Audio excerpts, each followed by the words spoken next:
Tell me how I'm supposed to breathe with no air. Can't live, can't breathe with no air. It's how I feel whenever you ain't there. There's no air, no air. Got me out here in the water so deep. Tell me how you gon' be without me. If you ain't here, I just can't breathe. There's no air, no air. No air, oh, no air, no.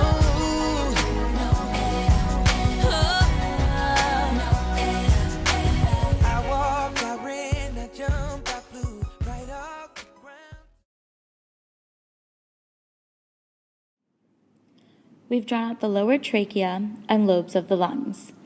We'll start with the trachea, then the carina, which is the bifurcation into the right and left mainstream bronchi. The right side is more vertical than the left, which makes it easier for objects to get stuck on the right. On the anterior side, we have the upper lobe of the right lung and the upper lobe of the left lung. The right lung has a middle lobe that is only seen on the anterior and lateral sides. Then the right lower and the left lower lobes of the lungs are seen. Overall, you'll notice the upper lobes have more surface area on the front than the back. That's the upper left lobe and the lower left lobe. Then we go to the upper right lobe and the lower right lobe. Notice that the lower lobes on the right and left have more surface area on the back than the front.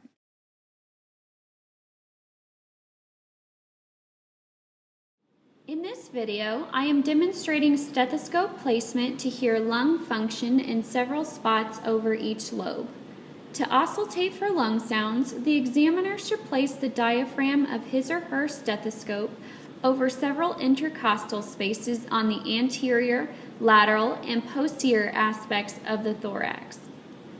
It is important to listen in several places over each lobe of the right and left lungs, as well as the proximal airways.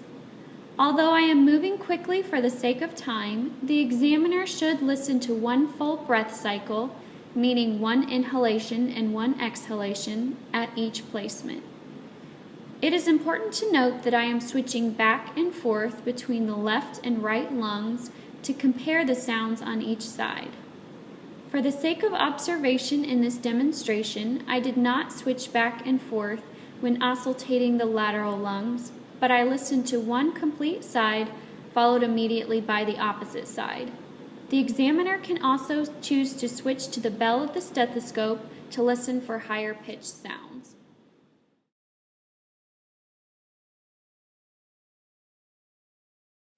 The first sound, bronchial tracheal, shown here in red. This can be heard over the trachea and main stem bronchi and should be a harsh, loud, high-pitched sound. This is typically heard louder on expiration than inspiration and should have a 1:2 to 1:3 inspiration to expiration ratio. The second sound, bronchovesicular, shown here in blue, can be heard over the central large airways. This should be an intermediate pitch sound with a 1:1 inspiration to expiration ratio. The third sound, vesicular, shown here in green, can be heard through the peripheral lung tissues. This should be a soft, low-pitched sound, and the breath should typically be heard loudest during inspiration. The inspiration-expiration ratio should be a 3:1. It should be noted here that all three normal breath sounds can be heard on the anterior side, but only the bronchovesicular in blue and the vesicular in green can be heard on the posterior side.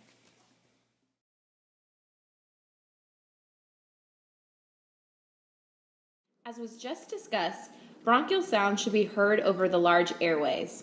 If heard anywhere outside of this space, it is considered abnormal.